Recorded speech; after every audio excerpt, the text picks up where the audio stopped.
Welcome, welcome, everyone. Thank you for taking time out of your day to come and hear these amazing ladies speak about an important topic.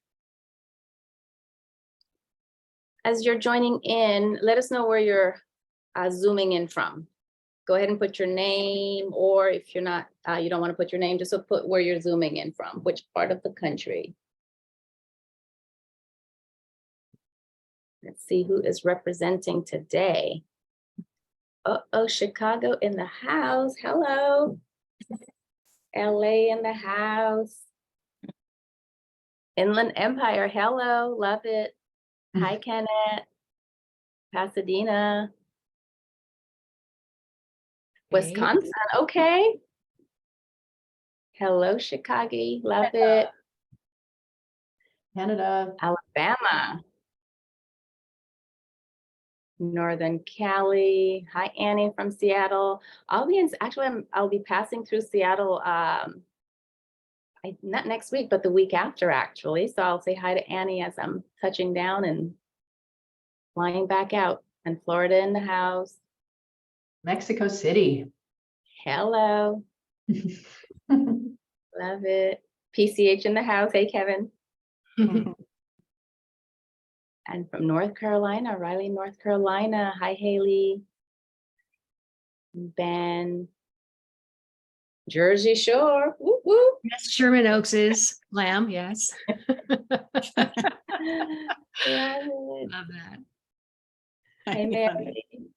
Oh, our Associate Clinical Director in the house. Hi, Mary. See Mary up in here. Red Deer, Canada. Man, love that. Northern Cali is representing strong. New York City. Georgia. North Carolina. Hi, Margaret. Zachary from New York. Honey. Honey said the Sherman Oaks Country as glam. Cleveland, Ohio. Hi, Kathleen. All right. Welcome, welcome, everyone. We are so excited for you to join us. We're going to go ahead and get started here. Just want to welcome you to our Do No Harm series. During this episode, we're going to learn how to navigate challenges and cultivate strengths within family work. We're going to discuss strategies that help and harm loved ones who are struggling with substance use or other mental health conditions. Some of the information you're going to hear may conflict with some of the popular beliefs and the training, and your natural protective response may be to push the information away or to begin to debate with it. What I'd like to invite you to do is just maybe be curious about how the information is landing for you and just make room for any discomfort, as well as the information that will be presented by these three phenomenal women. I'm Adriana Westby-Trent. I'm the Executive Clinical Director, along with Mary Russo, who is the Associate Clinical Director of PCH. I'll be your moderator for today. Just a few housekeeping items before I present Carrie, Colleen, and Louise. If you're applying for CE units, those are going to be available and will be given to all the participants who attend the webinar in its entirety. If you need accommodations such as closed captioning, go ahead and enable that now. You'll also receive an evaluation after the webinar today, and we hope to receive your valuable feedback, as this will help us to improve and develop our CE offerings. There will be instruction after you complete the survey that's actually going to be on the evaluation about how to get your CE certificate. So just follow that instruction and you'll be able to get your CE certificate. One thing to note is that PCH is approved by the APA to sponsor CE credits for psychologists. So if you're not a psychologist, you'll need to check with your licensing board to see if they're going to honor these CE credits. And you're welcome to ask your questions at any time. You can just type it into the box, and we'll save some time at the end to answer those questions that didn't get answered during the discussion. Typically, a lot of the questions do get answers during the discussion section of our CE event. Okay, Let me introduce Carrie, Colleen, and Louise. I need my glasses for this. All right. Okay. Dr. Carrie Wilson in the house. Woo woo. Thank you for joining us. Carrie is a psychologist with over 25 years of experience in the practice and dissemination of evidence-based treatments for substance use and post-traumatic stress. She is the founder and clinical director of the Center for Motivation and Change, a group of clinicians serving all ages in New York City, Long Island, Washington, D.C., San Diego, California, and CMC Berkshires, a private inpatient residential program for adults. She is co-author of the award-winning book Beyond Addiction: How Science and Kindness Help People Change. And I just have to give a plug for that, you all. I began to read a book from Carrie, and it is so practical. It is phenomenal. It is easy to use. You got to rush out and get it like now. Well, after the CE event, just don't do it now. Again, this book is a practical guide for families dealing with addiction and substance problems in a loved one, based on principles of community reinforcement and family training, acronym which is CRAFT, and co-author of the Beyond Addiction Workbook for Family and Friends, evidence-based skills to help a loved one make positive change.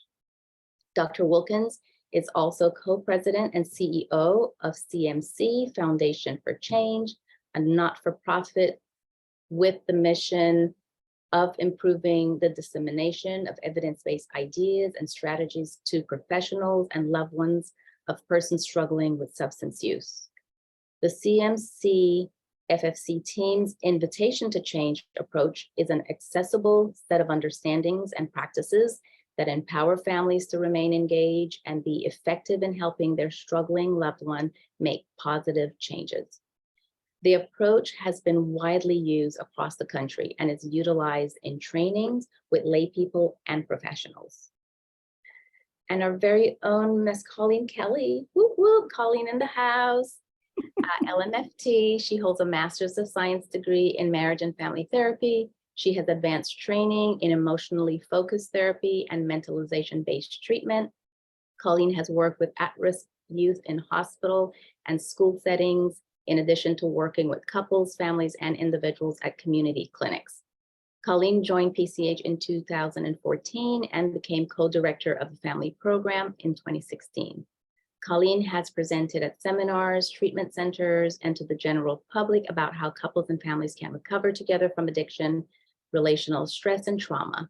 Colleen maintains a private practice in Southern California, where she primarily sees couples and families. And last but not least is Miss Louise Bale in the house. Whoop, whoop, Louise. She holds a master's degree in clinical psychology with a credential in school counseling from the University of Southern California. I'm going to forgive you for that, Louise. When I read that, I was like, hold up. USC in the house? All right. This is a Bruin space. But hang on, Adriana. I got my undergrad at UCLA. Okay. Okay. All right. We're gonna play nice. All right.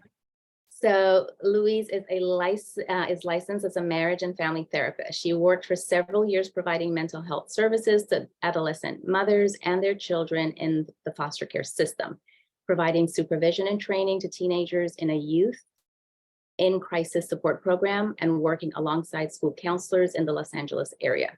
Louise joined the PCH team in 2013 as a family therapist and group facilitator, and became the co-director of the family program in 2016. Louise has a private practice in West LA, where she specializes in working with adolescents, young adults, and families from an attachment-focused orientation. And Louise is trained in EMDR, a modality to support her work with clients recovering from trauma. So you are amongst greatness. I just love it. All right, so thank you, ladies, for making time and space to be part of this event. And so I'd like to open up with the following question that I want to direct to Carrie. So, and then anyone can jump in. So Carrie, I'd like to know, what are some of the popular advice and labels related to a loved one with problematic substance use or other risky behaviors that you believe is more harmful than helpful? Well, at first, just wanted to say thanks for having me here. And for those really nice plugs for the books. I thought I would actually read a paragraph to answer your question out of the latest workbook because, we've been working with families who have loved ones struggling with substance use for 25 years now, and we're trained in craft 20 years ago and have been trying to bring this further out into the world and have just been working on the front lines with family members. And they're really impacted by how the treatment world has typically talked about substance use problems, both the person with the problem and the family, and just how our culture talks about it. So this is a paragraph at the start of the workbook that you mentioned. Helping someone struggling with substance use can be a very lonely journey, made worse by lack of understanding, fear, and the impact of stigma and shame. You want to help this person make positive changes in their life, but you've probably heard people say things like, once an addict, always an addict, or they won't change until they hit rock bottom. There's nothing you can do, making you feel as if there's nothing you can do to help them. You may have been told you're codependent or an enabler, which in turn has led you to believe that you shouldn't help or that you have a problem yourself. And to top it all off, the pejorative words commonly used to describe the person you care about, alcoholic, addict, dirty, junkie, are loaded with stigma, shame, and pessimism about the potential to change. So those are just some of the things. You can add in tough love, distance yourself with love. The bottom out one is the main one I would like to eradicate because it's not what it takes for somebody to change. So those are just, I'm sure your audience and Colleen and Louise and yourself probably have other things that you've heard family members here that really impacts how they approach the helping process. Yeah, I think it's a powerful paragraph that you just read, Carrie, and also want to say that I was really impressed by the book, and I'm so glad it's out there because it's addressing this need for more diversity in treatment, and that if our model of addiction treatment is based only or primarily on 12 steps or Al-Anon, then what about the people this does not reach? And these people would often be seen as, and these are other ways to kind of label it, treatment resistant or not ready for help. And their loved ones would be coached to provide tough love if they don't fall in line with these approaches. But I think if you are self-labeling yourself like as a moral failure or as an addict, I don't necessarily, if it's helpful for you, I don't think that's problematic. If it's helpful, if it helps you to remain humble, if it helps you to stay in touch with, okay, if I open that door up, it's not going to go well for me. So if you're self-identifying as that, that's one thing. But when you have someone from the outside seeing you as a moral failure or just this junkie, it's if you put yourself in the shoes of someone who's struggling, how does that feel? And does that make me want to go get help? Does that make me kind of motivated for change, as you would say, Carrie, right? And so I think identifying that. So I think what we're doing is using a label to summarize complex brain chemistry, the intersection between biological, psychological, social factors, trauma that's might be going on that's unresolved, attachment issues, stress levels, coping mechanisms. So we've got this like incredibly complex picture that looks slightly different for each person, and we're covering all that with a label. So, I wonder, I hear you say, Colleen, in terms of for you, if the person adopts the label for themselves, that's okay. I wonder, what are your thoughts about the fact that there's a lot in a word, and these words come within the context of the socialization that we've had.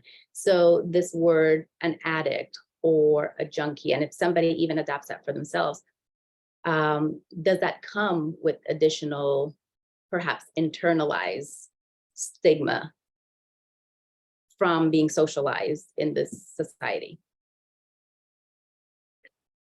I think it for sure can. Colleen brought this up, like, I think if you are self-identifying as an addict or an alcoholic because you're joined with the 12-step community and it feels like I'm identifying this because I feel a part of this community and this is how we talk in this community and this is how we connect in this community. And like Colleen said, if it helps me orient myself to a set of principles that are incredibly helpful to me, you know, the 12 steps, great. I'm not gonna take that away from you, and it's saved millions of people, right? The problem is when providers or the general public or the press or politicians or a variety of other people say you're an addict, that tends to have a freight of other things attached to it, right? In terms of what people mean by that. And the assumptions they're making about you if they're calling you that, right? So I think if you're signing on for that because you're joining a community that is helpful to you, fine. It's not my job to give you that label. It's not my job to tell you that's what you are.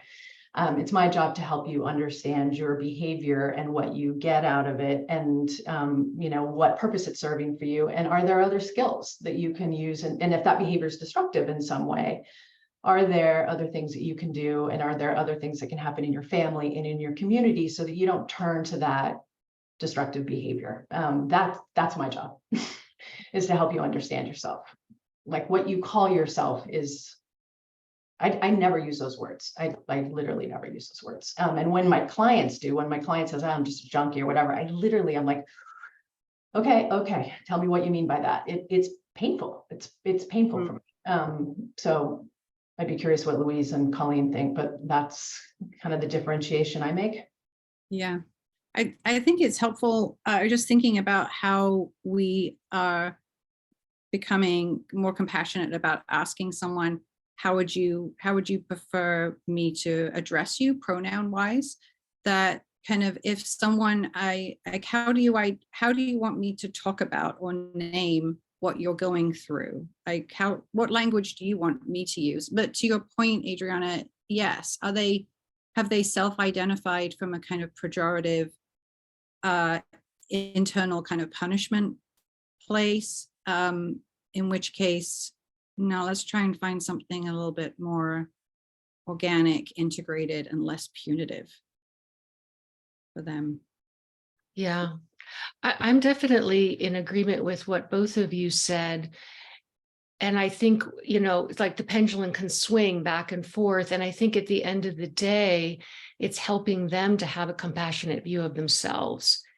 And if there's a way that, however you want to see yourself, that's not for me to determine. But like you said, Louise, I would want to help if the way that you're seeing yourselves is in a very punishing light or in a very negative light, because we know that negative reinforcement really isn't sustainable or doesn't really work well.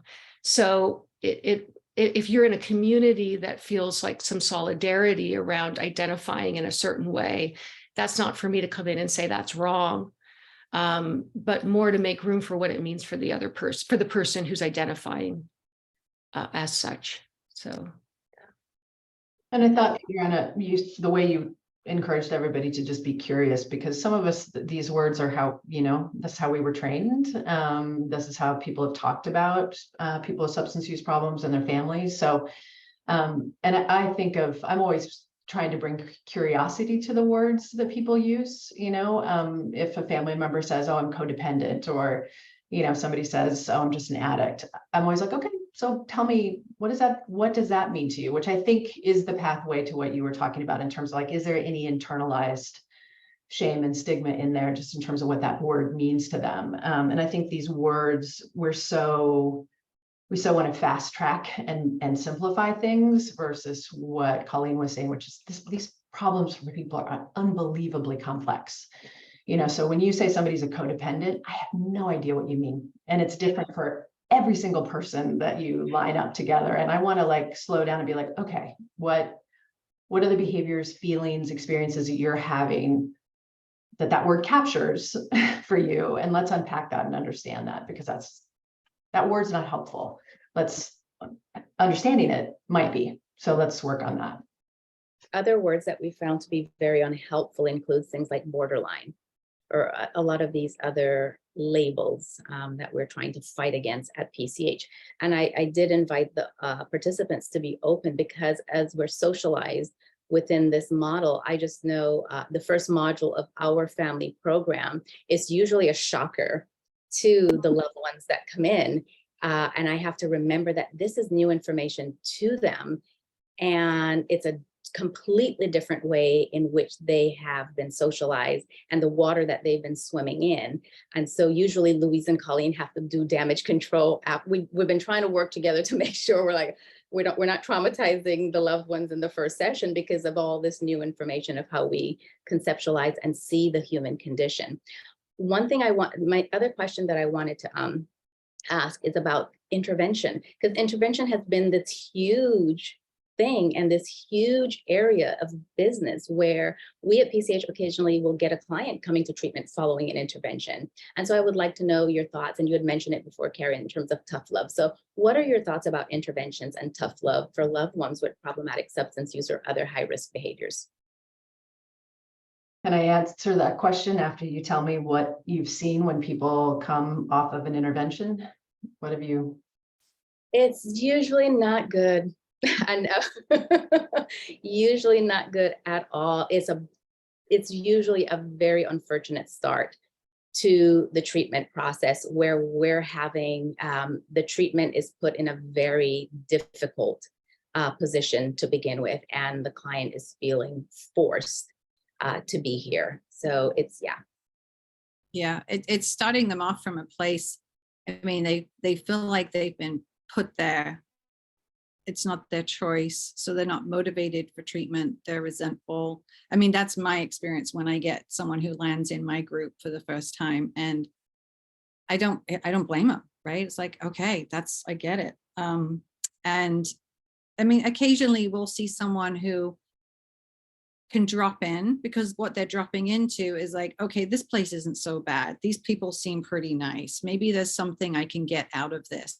I'm still mad about being here, and I know I don't want to do family work, but that's kind of how they usually, maybe that's week 2, right? Is a little bit of like, well, since I'm here, maybe I'll learn something. But it's a rough start. It's 2 steps back from where a lot of clients start. Yeah, okay, so that's part of why we're pretty loath to recommend somebody do an intervention, and I spend a fair amount of my time talking people out of that. I mean, there's definitely people walking around that feel like my life was saved because my family did an intervention. I think if we worked harder, and as treatment providers and in our communities, if we helped families and different systems within our communities, whether it's first responders, law enforcement, the legal system, if everybody were more geared to how do we prevent these problems and how do we treat people who start using substances early on or exhibit mental health issues early on, if we responded in a different way, I think we would be able to prevent so many problems. Because I think interventions happen because families haven't known what to do, and they get to this incredibly desperate place and things are horrible, and then they have an interventionist say, I'll get your loved one to treatment. I have a 95% success rate.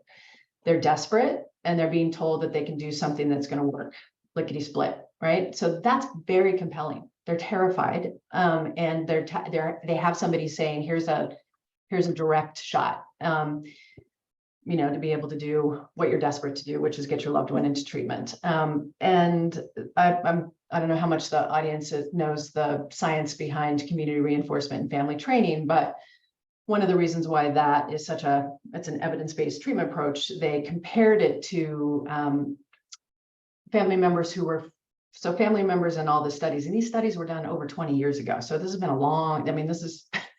craft has been around for a long time, but we scientists and clinicians are terrible disseminators for the most part, and interventionists, and they got a TV show. Craft didn't get a TV show, right?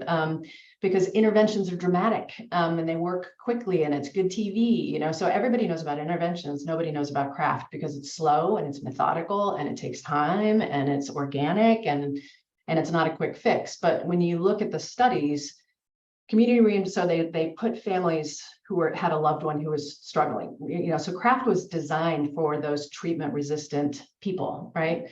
So their families would come into the trials, and some of them would be assigned to a clinician who trained them in CRAFT, community reinforcement and family training. Other ones were assigned to a clinician who didn't help them do an intervention. And then the other ones were assigned to a clinician who recommended Al-Anon and helped them go to Al-Anon. And then they looked at whether or not the loved ones of those people in the trials ended up in treatment. So the people who went to Al-Anon, like around 10, 13% of their loved ones ended up in treatment. That's an incredibly low number. Al-Anon's not designed to get your loved one into treatment, right? It's a self-help community group to just help you as the caretaker, right? So didn't get very many people into treatment. Interventions got around 20 to 25% of people into treatment. Also, pretty low number. CRAFT got 64 to 68% of people into treatment. So that's a big gap. And what they realized is that a significant portion of the people who did the intervention piece, the family members dropped out. They were like, okay, I learned how to do an intervention and I don't want to do it. I know my loved one's going to be pissed. I don't want to do it. So we're referring people to this idea thing that causes a lot of conflict that you guys are seeing on the receiving end. I mean, we see this all the time, and like people are furious at their family members. And so you're starting with this fraction in the most powerful place. Like the family is potentially the most powerful, like, place to get support, right? And they're starting angry and they're starting fractured from their family members. So that's a problem with the intervention, and then they all drop out. And then part of what happened with the people that signed on to CRAFT, and I'll understand, I'll look at the questions in a second, but the people that did CRAFT, their loved one got into treatment. And then what they realized is that the substance use of the person with the problem was down before they went to treatment, and the mental health of the family members was up. So their depression, their anxiety was improved. So everybody benefited from the CRAFT model versus, not so much in the other two categories. So what I understand, this is difficult beginning for you to receive post-intervention. The question is what they do when someone beyond CRAFT and killing themselves in the interim. CRAFT resistant, all resistant. So we can talk more about the idea of resistance. So there's part of what we've built into Invitation to Change approach, which is what's in the workbook, is I think hopefully responding to your question, Leslie, which is helping somebody who's doing really destructive things is an incredibly scary, high stakes endeavor, right? Which you need a lot of support for. You need a lot of support. There's a lot of strategies that can work. They may or may not be, quick fixes, and there may be really scary things happening while you're using these strategies. And sometimes it really is so bad and so scary because your loved one is about ready to die that, of course, you might need to do an intervention. So I'm not saying we never recommend interventions. I'm just saying I think it's overused and people are not using these other strategies early enough in the game to be effective because they don't know about the strategies. And that's part of what webinars like this can hopefully do, is increase awareness that there's a lot of things you can do before you get to a crisis that are incredibly effective, but they take practice and they take exposure and they take work and they take support. So. Yes, thank you so much. What are your thoughts? Any thoughts on that, Louise or Colleen? Yeah, as you brought up the word intervention, I was like, oh, because I'm also aware that there might be people watching this who are interventionists, right? Who that's their career. And again, I hear what you're saying, Carrie. It's not you're not saying it never works, and there are some cases. I think I can just speak from my experience that I'm currently working with two families who did an intervention. One was 10 years ago, one was 6 years ago, and was still working through the repair. And they went to treatment. They did not get a lot out of it because they didn't want to be there. They found their way, but we are still working through the rupture of, we keep coming back to yes, but that time you betrayed me and did an intervention, and it's a lot of work. It's a lot of work, and it's a lot of energy and work spent on that rupture and repair, when that wasn't the focus, right? The focus was helping this person with their substance use. So that I can just speak to my experience of, again, the families I'm currently working with, and also seeing clients land at PCH and they just don't want to be there. Yeah. Yeah. But I have a question for you, Carrie. Did you say that after, you're in the middle of a response, so did you say that after with the people that did the craft model, that the family members of the person who's addicted were also measured better on mental health, their mental health? So I feel like that's another, there's the piece of, is it effective for the addict, the person who's addicted? And then what about the family members, the amount of stress that, and then the rupture, like you're talking about, Louise. So I think that's another piece that oftentimes isn't brought into the equation, is the level of attachment distress that's going on for the loved ones, that they're often in a fight, flight, or freeze response. So like you said, they're a little bit vulnerable, Carrie. So when somebody comes in and says, here, I got the answer, it's such a relief. But, you know, it took so long for this thing to develop. You know, every once in a while, there are those instances where something can happen that's really unusual. So it's not like it can never happen, but the level of stress that's going on, and also the desperation that they're experiencing, I think leaves them jumping into something that maybe isn't the best option for them. But they can't really make that decision with that level of distress going on, which is why in our family program, we work a lot in the beginning about helping the family members address and manage that attachment, hyperactivation of the attachment or deactivation of the attachment. And what I mean by that is that, if you are walking around thinking, okay, I might lose my loved one, or I can't, here's this person who I love so much and they're suffering and I can't reach them, or I can't impact them, or I've been lied to. There's no trust here. How can I go on?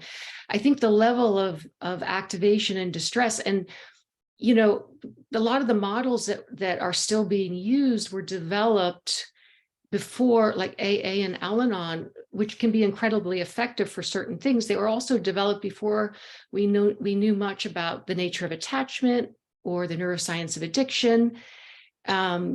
So it's like there's very real reactions that the family members are having that need to be addressed in order to then help this whole system to change.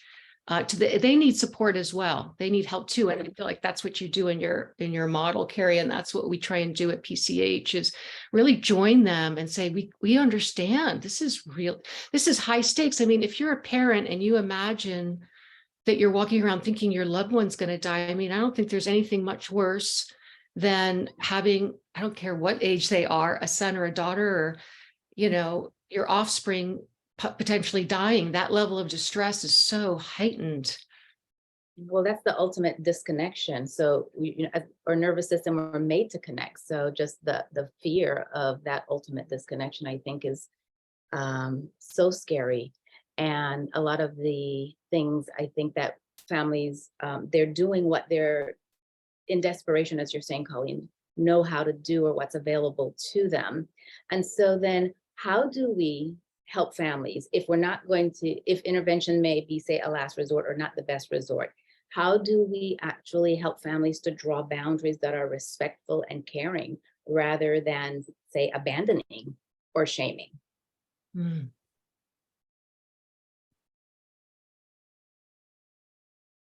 I think we could all probably say a lot on that. We're all waiting.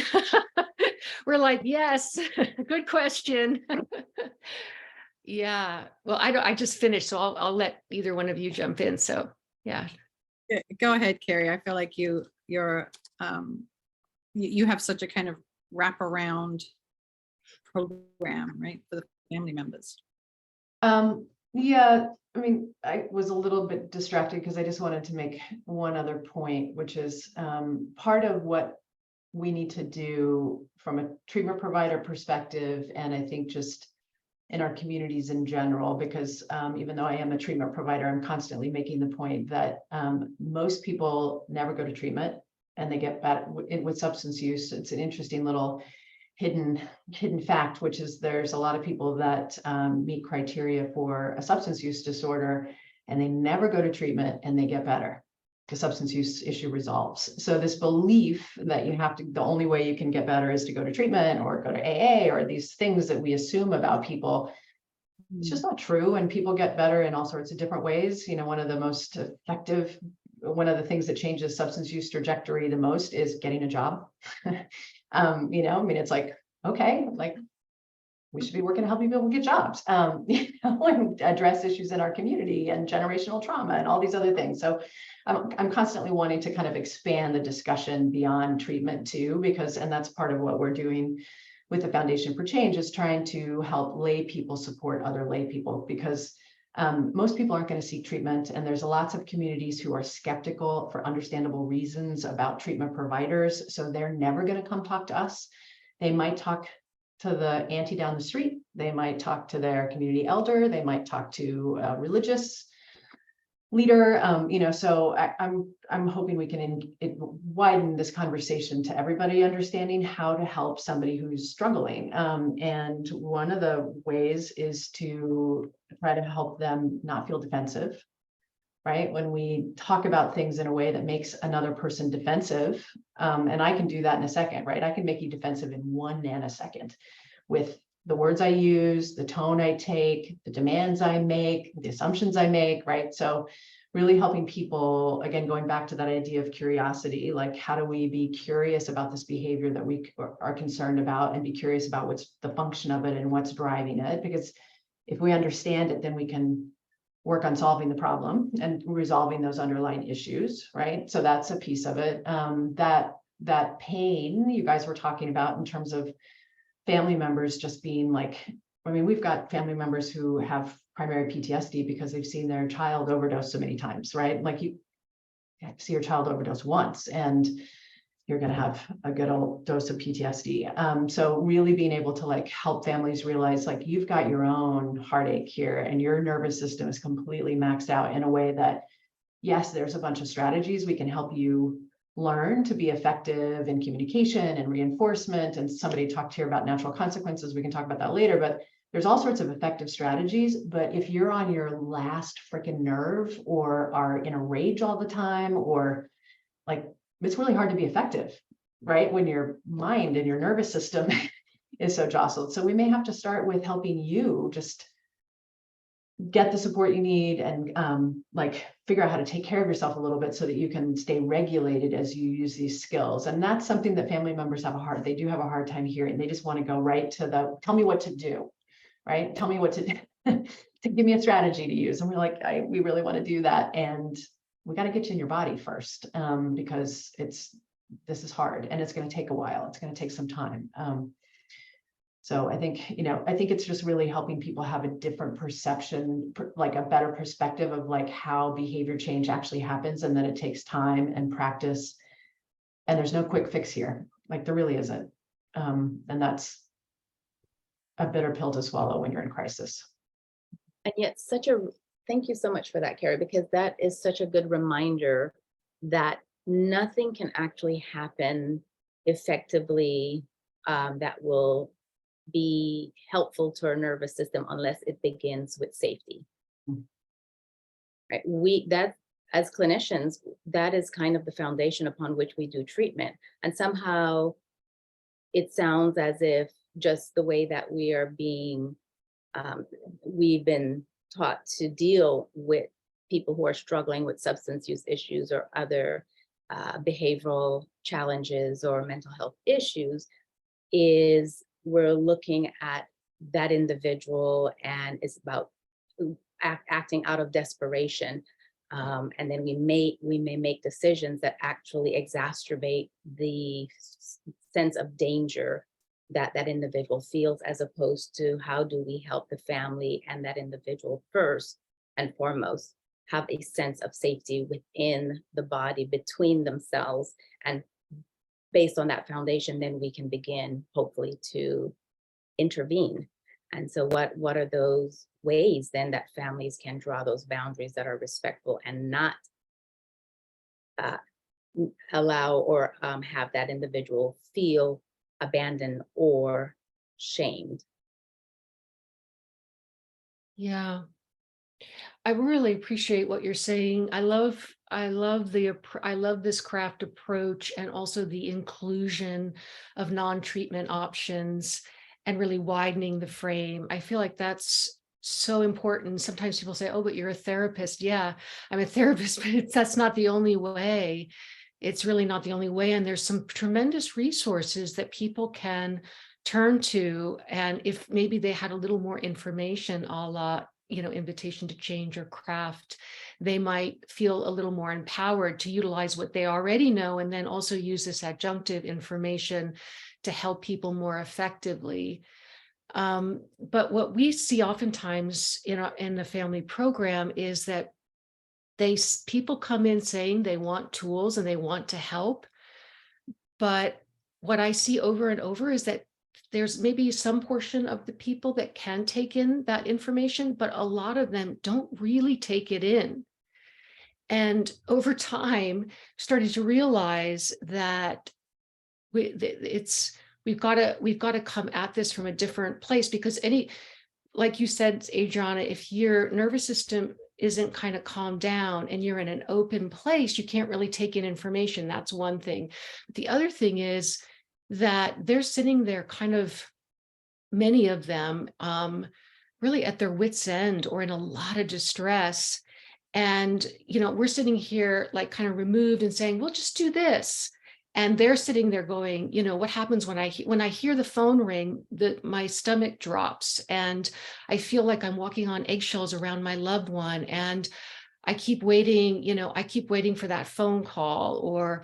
And so until we kind of come up alongside them and really help them to name this distress that goes on, identify it, be able to hear other people talk about it so they can kind of see themselves and sort of better understand how dysregulated they are and maybe how that's impacting the situation. And in a very non-blaming kind of just like, yeah, this is really hard, hearing from other people so they can kind of bring the distress levels down enough. And then there's that perfect window where the information is taken in. You have to be, if you're completely not activated at all, you don't care, then it doesn't really matter. Like if you're burnt out and you're just completely at your wit's end, you're just going to be like, I tried that, whatever. Or if you're so anxious and worried, you're like in a, hyper aroused state. So you can't really take it in, but it's more like, oh, okay, I can see that when I get so anxious, what do I tend to do with that anxiety?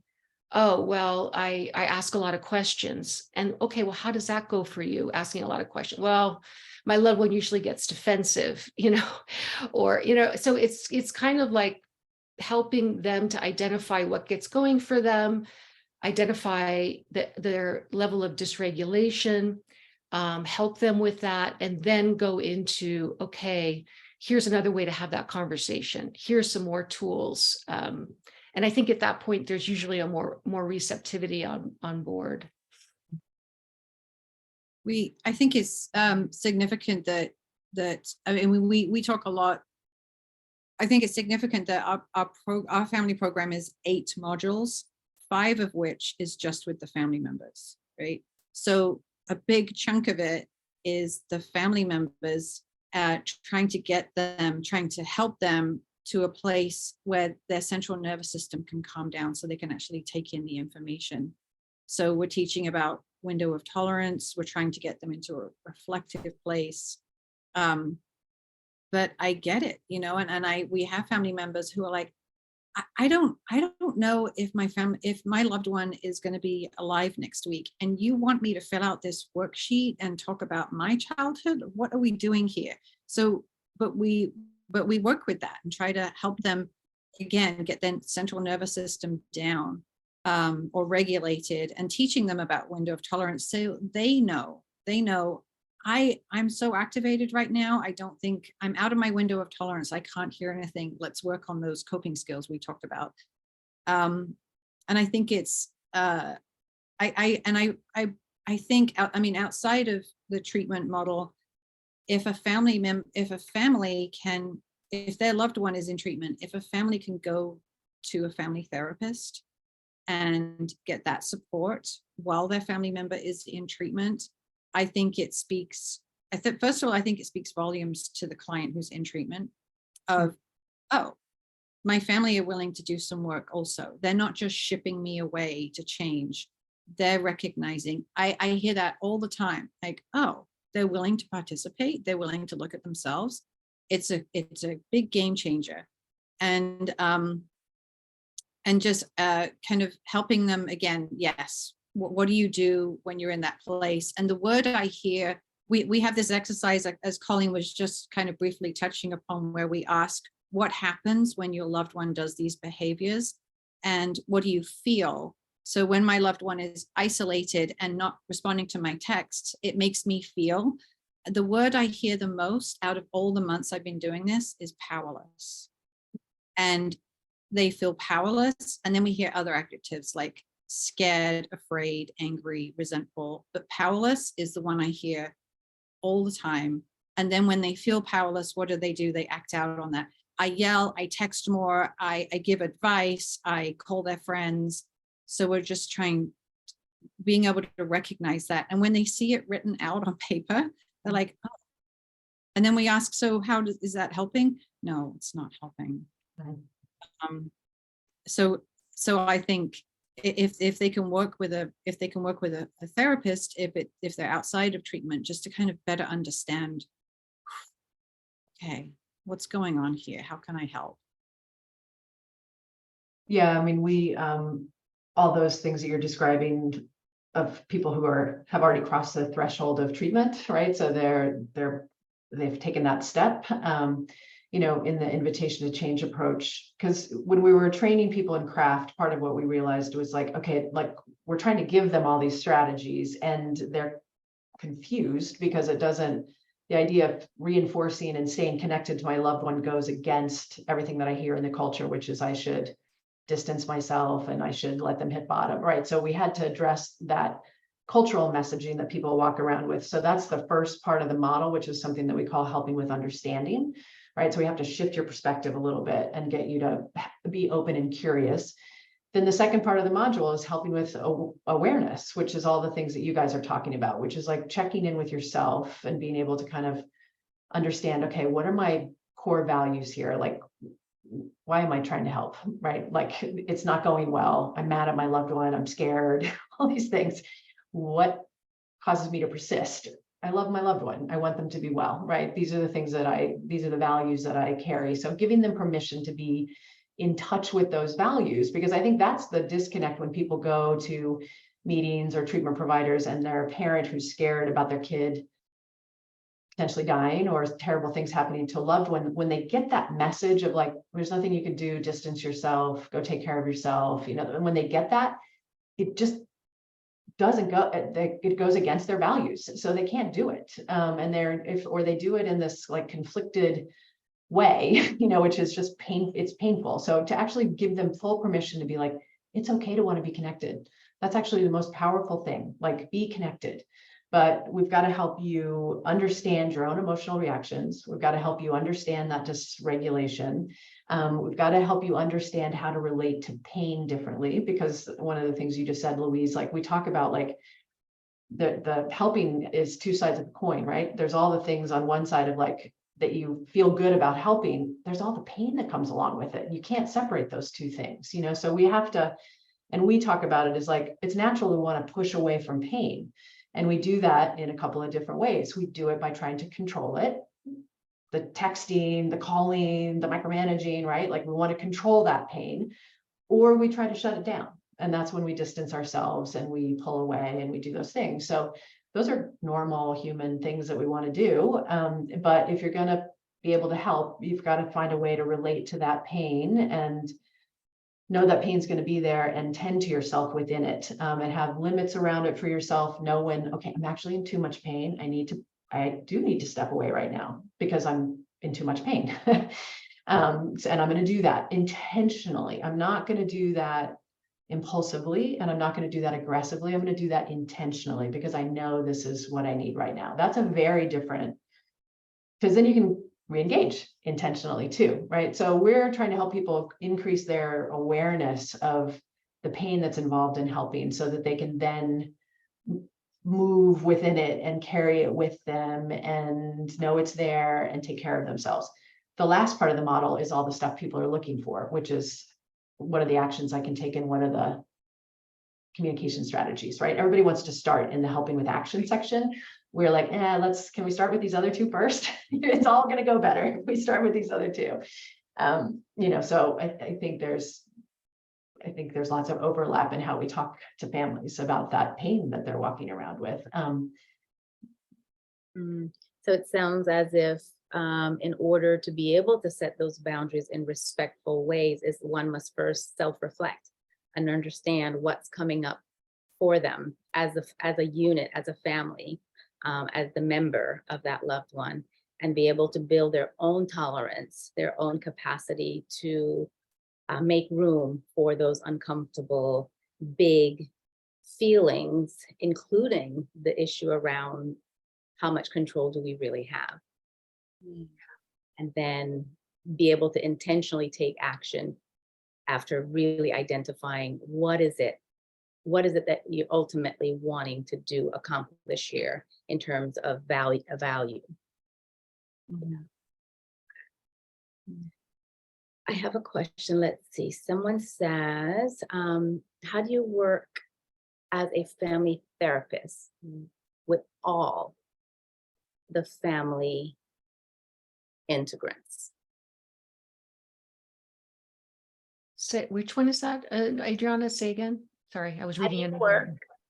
How do you work as a family therapist with all of the family members?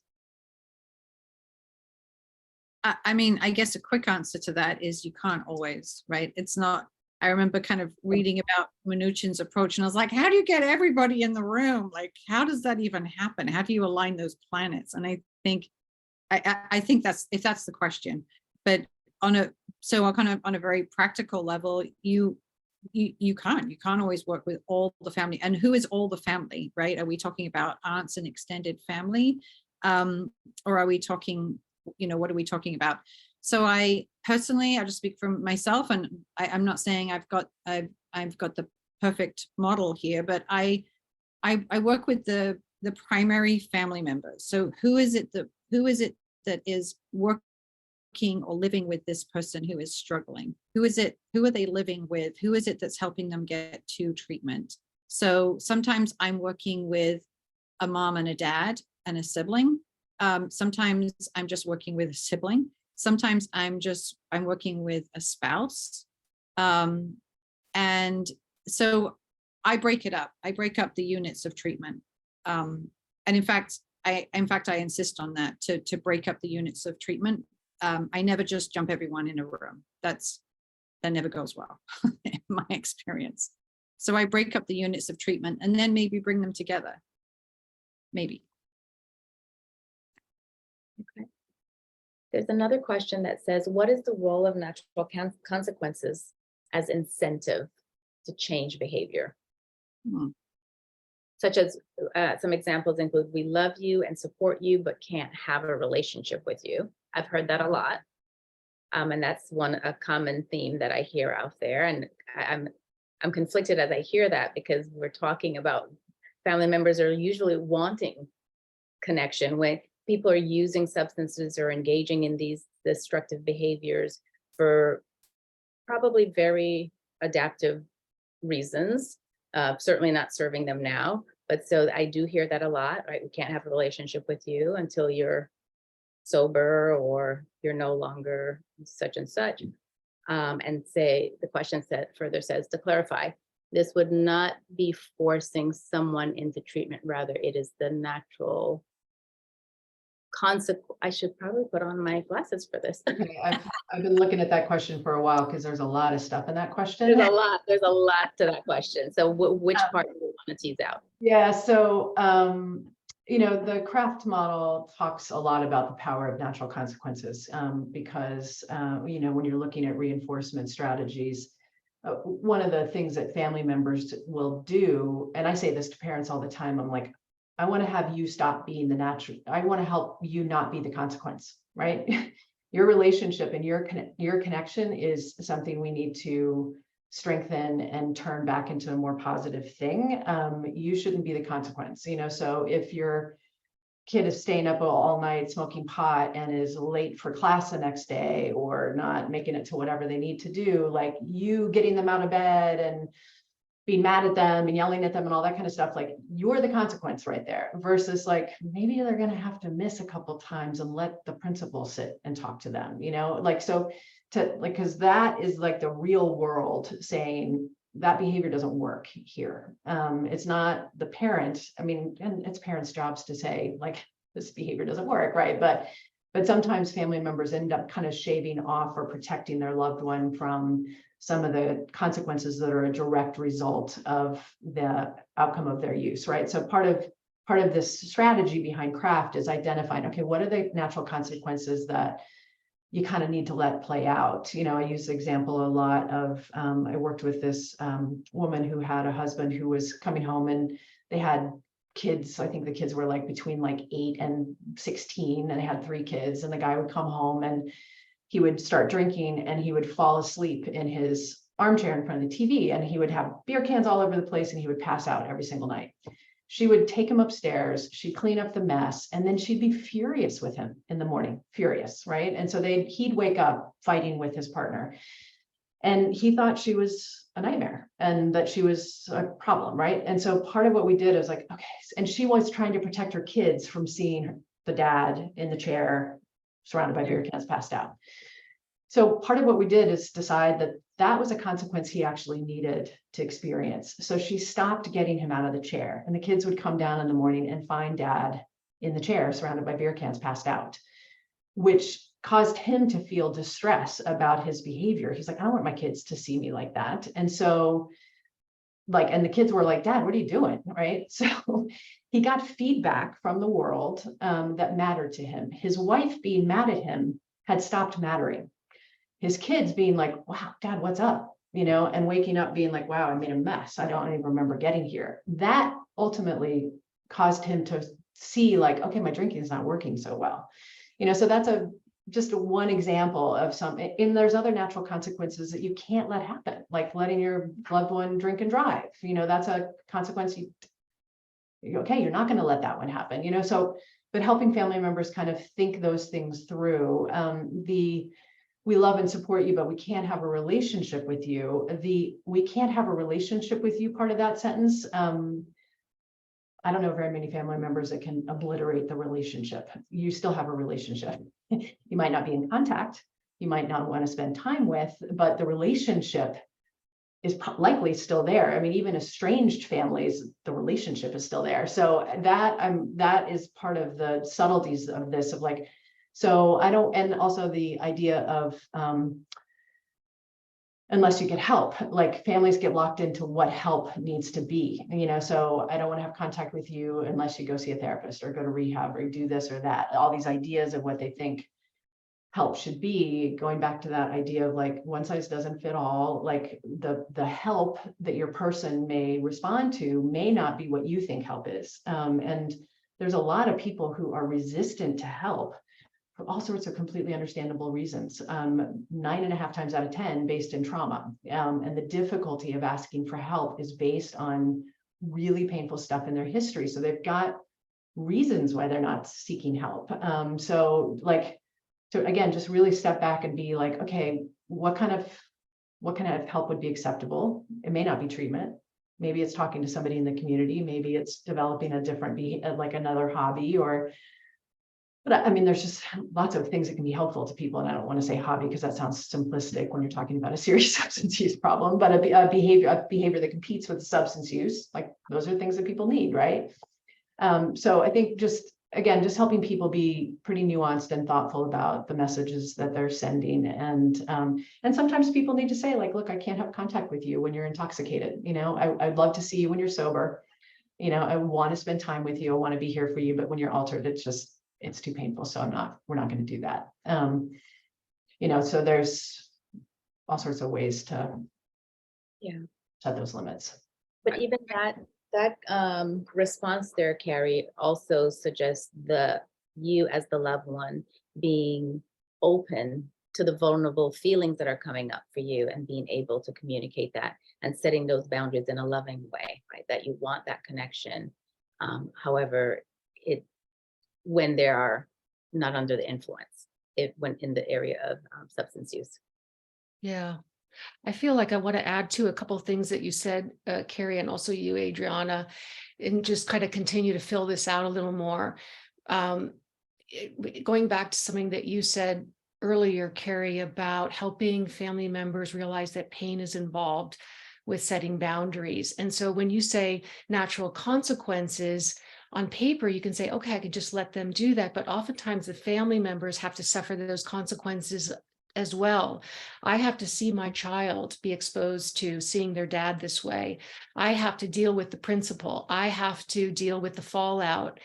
And so I think it's important to validate that this is really hard and that this is really tough because you have consequences from their behavior as well.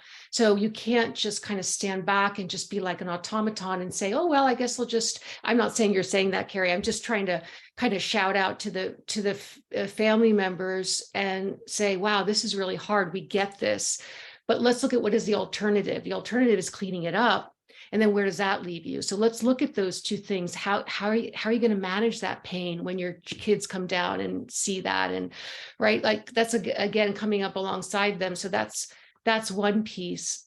And then the other I wanted to say is if the person who's addicted gets that message, I can't remember what it was, like we can't have a relationship with you unless you get help. What's the message they're getting? What does that really mean? Like, there's a lot in there. Is it say like, and again, that goes back to what you're saying, Adriana. It's a lot more effective if you unpack that and kind of get a little more fine-tuned. Like, I can't be around you when you're using, or it's too stressful for me to have these interactions and keep seeing this over and over and over again. I'm going to have to pull back. I don't want to, but I do need to. And I'm hoping, I think we could help them have a more filled out conversation that might help both parties navigate that in a way that's not either, abandoning, or I'm not saying that's abandoning, but what's the message they're getting? You need to fill that out. And that goes back to the not one size fits all. So you can't just have a line that works for all these people. It's like, what does that mean for your loved one? What's your history with that? Do they have abandonment issues? How about for you, the person that's setting that limit? Do you have other people in your life who have been addicted it's been really difficult? All of that, I think, is important to help them to more effectively navigate it with language that might not be either, leading the person to be defensive or shutting them down. So yeah, just to. Or to feel unlovable, right? To set a limit and say, I can't do this. If the loved one is hearing the message, oh, I'm only lovable when I'm not struggling. And then just kind of that internalized message, right? And the shame that comes with that, which is not the message that was meant to be sent, but maybe the message that gets received. Or just completely negate the reality of what it means to be human, right? That we are going to struggle. And in those times, it's when we need support typically the most. There's a great question that came up that I'd like for us to tackle. It says, how do you incorporate harm reduction into your messaging for families? Because harm reduction, while it is gaining traction within our society, it is in some aspect and some areas, it is still a bad word. So how do you do that? Or do you do that?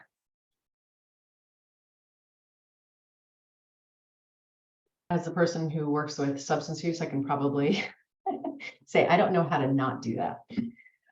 Like I mean, just working, trying to meet people where they are, you're inherently wherever they are, right? Like if that's like, we're going to start right here, and right here can be freaking messy. But I can't drag you over here. I have to actually start where you are. So we're just going to start here and start churning through stuff. And I think families have to, we're doing a podcast for the foundation. We just interviewed this mother who talks about how her son started smoking pot and had an anxiety disorder and ended up taking Xanax, and then lo and behold, the Xanax had fentanyl in it. And, so he ended up terribly dependent on opioids, and just her experience through the treatment cycle. And they went to rehabs and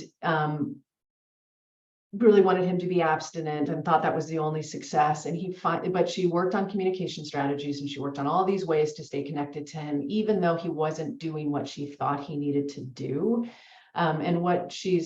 And then that repaired their relationship so that he started talking. So all of his behavior kept going underground, because every time he relapsed or returned to substance use, she'd be angry at him, and, he had to go back to treatment, all this kind of stuff, because it was like just looking for abstinence. She shifted out of that and started to just try to understand his behavior and talk to him through, and like understand, like, okay, what caused that setback? And she just changed her communication completely. And what he's now telling her is, yeah, Mom, I do return to pot use occasionally because my fentanyl cravings are so bad, and pot use is safer. And I don't want to be high. I know you don't like me being high, but I get high occasionally when my fentanyl cravings are really bad because I'm choosing not to use fentanyl. So that is a pretty powerful example of a family member deciding, like, yeah, I wish you weren't smoking pot. And she'll say to him, like, like, you're just not as witty, and you're kind of dull, and there's all these things I don't like. And I appreciate you being honest with me. And I appreciate that you're not using fentanyl. And she's sitting with the discomfort of, and I really think you should be sober, and this could be a slippery slope, and all these things, that she's worried about, but ultimately really being able to say, like, right now, I understand you're making a safer decision for yourself, and I appreciate you trying to do that. And I appreciate you talking to me about it. And that's really improved their relationship. But going back to that pain, she's sitting with the pain of, is this okay? Like, is this really going to work out as a long-term strategy? Like, that's painful for her. But she's figured out how to take that pain along with her and stay connected to her son while he figures out his life. And that's lovely to hear, Carrie, because the door of communication is open rather than the door of communication being closed. And I find myself saying that a lot. How can we keep the door of communication open, even though keeping that door open can be incredibly painful for the family member? Like you said, that mother who's like, I so wish you weren't doing this, but thanks for telling me. And yeah. Since we're talking about communication, I think a good question, maybe we can get into a little bit more, that you've seen in your work with families in distress, or a loved one in distress. What are the negative communication cycles that you've seen, and how do they perpetuate the problem? Yeah, I could speak to that. We do a lot with this in our family program, and I think it helps us to meet the family members where they are. Like Carrie was saying, wherever they are in their journey, they get to kind of map that out. And it's important to say that every long-term close relationship can develop negative communication patterns. It happens to all of us, and there's a way that addiction and mental health issues can fuel those negative cycles in ways where it's circular. So for an example, like, let's say I'm the person who's addicted. I might say something like, when my parent is asking lots of questions and worried about me, I feel untrusted. And when I feel untrusted, I get angry and I want to push them away or distance from them. And then when I distance from them, they get more anxious, and then they hound me even more. And so these are kind of circular loops that are behaviorally and thoughts, feelings, they're all negatively reinforced. So I'm ending up from this interaction feeling either bad about myself or about my loved one and vice versa. And so identifying those negative communication patterns are really helpful, because when the family member comes in, they're often hyper focused on the person who's using or is in distress. And what this does is it starts to help them to think from a systems perspective. If you're a therapist, you can think from more of a systems lens, and the family member kind of zooms out and goes up from like a bird's eye view and looks at this interaction. And we do this in a multifamily group.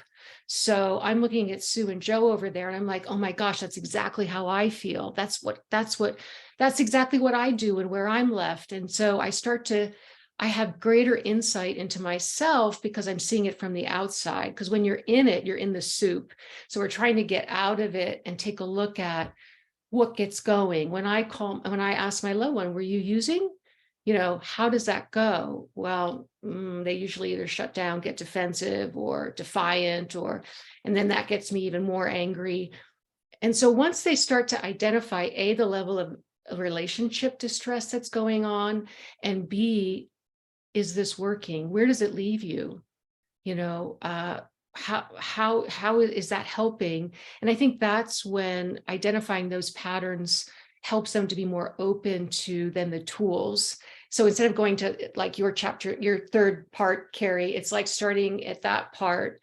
There was something else I wanted to say about that. The relationship, zooming out. Yeah, I lost it. Anyway, it'll come to me, I'm sure. Pauline, I just want to jump in with that, and then maybe it will give you time to think about what you just, the train that got lost there. But talking about state versus trait, which I feel like you do so well in our trainings, Colleen, and talking about negative communication, right? And I feel like when family members hear this, it feels like such a simple kind of like, oh yeah, like state versus trait. When we call someone that, you are so lazy, or you are so angry, or you are so, whatever pejorative term we want to throw in there, as opposed to focusing on, so we're labeling them as a person, as opposed to recognizing their behavior in that moment or responding to them. Like when you do that, when you respond that way, or you talk to me that way, I perceive you as angry, rather than, which is so different to being called you're an angry person. And I know that if someone's going to be in a discussion with me and they call me angry or stubborn, I'm shut down. That's it. You just labeled me and I've got no interest in communicating with me. But if you can tell me, I experience you this way and I experience you as stubborn, help me. It's a connecting, not a dividing. And I feel like, Colleen, you do that so well with the family members, and they kind of get it. Like, oh, I do that all the time. I call my son lazy all the time. Yeah. Thank you. Thanks, Louise. I caught back that train, came back to me. When we talk about these negative cycles of communication, Adriana, that you asked about, we have the family members identify them and kind of fill out the form and kind of talk about what goes on for them. Some of them get like very upset because the feelings that that these cycles or these patterns engender aren't good, and they say, well, can't we just get to the solution? Like, can't we just go there? And I think one of the things that it's really important to point out is that these negative patterns are so reflexive and automatic. It's like we get pulled into them without even thinking. So it's like, until I can identify what pulls me in and what those triggers are, it's going to keep happening. Just because I get some tools doesn't mean that's going to ameliorate these negative cycles. So it's really about helping them, going in there with them and kind of seeing it and then zooming out and seeing it from other perspectives. that they start to realize, okay, what pulls me in? What goes on for me? Okay, that's a warning sign. Because when we get pulled into these patterns, they're so powerful.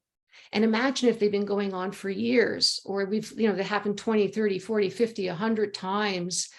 That's just kind of automatic. So just from a behavioral perspective, it's good to kind of unpack that and identify what you don't want to do, because we're just human. We're going to get pulled into it. Otherwise, yeah. Yeah, I was just gonna, so much of what you guys are talking about, somebody earlier talked about what Al-Anon is about, which is looking inward, add pause, and engage our response, not reaction.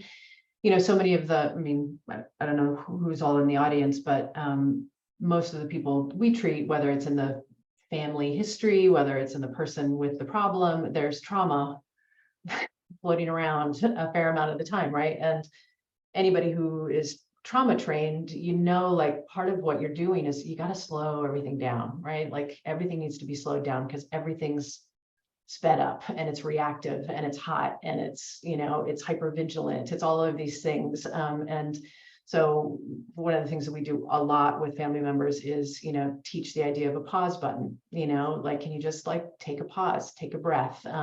We start with the foundational part of before we actually teach you any skills about how to talk or whatever, we're going to start with just listening, just noticing what it's like to listen with no agenda, no answer, no follow-up question, just listen and just let the information sit with you and notice what happens when you listen to your loved one with no opinion and no desire to fix it. And it's pretty powerful to just work on that as a skill. And you just realize how all of us we're all sped up.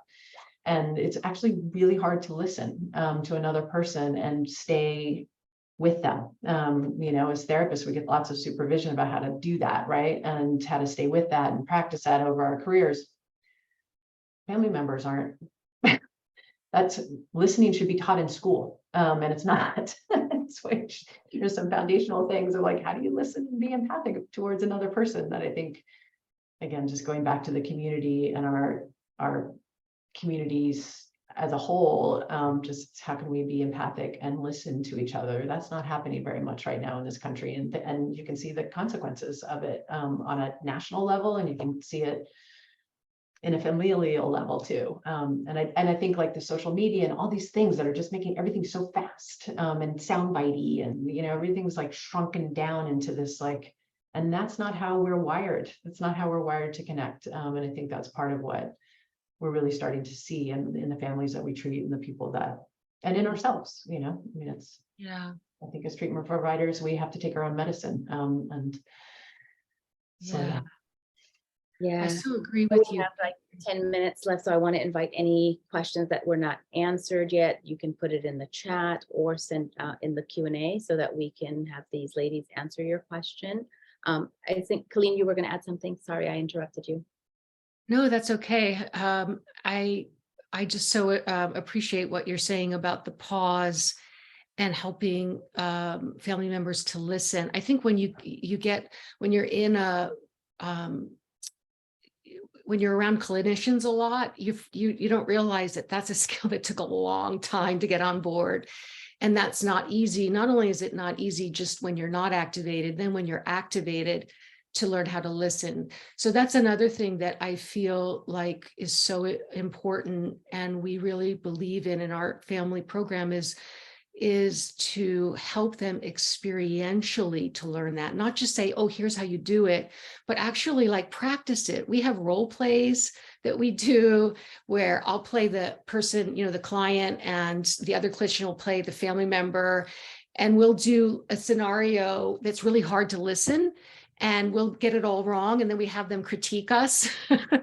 we give them these skills, but how much they're taking in, we don't know until they critique us. And then we do another version that's a better version, where we're reflecting and we're using some of these skills, because it's not easy. So it's more okay, let's play with this, let's practice it, as opposed to you have to do this. But really, and so then you're doing levels of practice so that each level is getting increasingly more sort of activated. Like first you're talking about it, then you're practicing it, then you're with your loved one. But it's like a supportive kind of scaffolding, which is what I really appreciate about your approach, Carrie, is that there's a scaffolding in place. It's not just we're going to throw you in there and tell you what to do. It's like, here's some steps, here are some tools, let's do it together, let's practice. Yeah, supportive. I think as clinicians, we hear, oh, active listening. Yeah. Got it. Check that box. And I think just to what you were saying, Carrie and Colleen, how difficult that is, and that we need practice, and family members need help. They really need help. I need help doing that. Right. And one thing I do a lot when working with families, if their loved one is talking, I then ask to push the pause button on responding. You have thoughts and feelings and things you want to say in response. I'm asking you to push the pause button. And can you tell me what you heard? It doesn't have to be verbatim. This isn't a test. What did you hear? And sometimes, the client or the loved one is like, yes, oh my gosh, I can't believe it. You nailed it. And other times it's like, way off. It's like, that's okay. That's okay. Let's try again. Let's try again with the active listening. Like, let's really focus. Let's try this again. And that's okay. That's just turning up and kind of really helping hand-holding family members through what does it mean to actively listen. No, and just listening to you, I'm I know we're about out of time, but I'm going to make a big plug here for bringing self-compassion to all of this, because Louise, like just that thing that you were just doing, like if you were my therapist and you were talking to me like that, I would feel that compassion, right? Of like, it's okay, let's do it again. You're human, like, let's just do it again. Let's practice again. And I think that's the other thing that is missing so profoundly, particularly in the addiction world. And I think for families, is just this idea of self-compassion for yourself, whether you're the person with the problem or the family member who is in pain because your loved one is struggling. It's just finding a way to be kind with yourself in the learning process of like, this is going to take practice. It's going to take time. I'm not going to be good at it. That doesn't mean I'm a bad person. It just means I'm not going to get it right all the time, and I'm suffering, and this is painful. And how do I be kind to myself in that process throughout the process? I think that's just, that's self-compassion, and compassion is an antidote to so much of the suffering. And there's just not enough of it. So Yeah, here. Making a plug for it. Absolutely. Yeah. The self-compassion is the soft landing we all need. Yeah. The safety, the safe space. It sounds like the experiential family work is so critical just to the change process, just for you as the loved one, as well as the the whole all of the family members. That having that experience actually can help to hopefully shift things for you to be able to also experience and provide compassion and self-compassion. There's some really great things in the chat from other participants. If you have a chance to look them over, just some suggestions and different things, such as compassion is huge. There will be slips for both the person in recovery and the family. And yeah, just some really good things from folks who are out there. So thank you all for coming and joining us. And is there any last minute thought that you want to close this out with from each of you, as people are out there trying to shift and show up differently for their family members in a way that is going to be helpful and not harmful? I'm really moved by some of the questions here and the connection. Thank you. I wish I could see everyone's face, but I think just landing on that compassion part, and we can also model it, right? And we can also model that sometimes I don't have the right answer as a therapist, right? So just own it, right? Just owning that you're a human being in the room too, and that maybe you don't have all the answers and you're working with them, and maybe I screwed up, or maybe I said something that really hurt, and modeling what that rupture and repair looks like. And just knowing that we don't, I think for me, what helps a lot is like, I don't have to have all the answers. I'm just meeting this family where they're at, and how can I walk this journey with them? So I guess I'm just landing on self-compassion for myself, right? Of like, I'm trying to figure it out with you all, and hopefully I've got something to offer.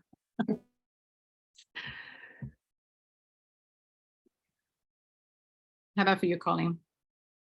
Well, I'm really moved by a lot of the the comments, the thoughts, and I just want to say I so appreciate people showing up and being open.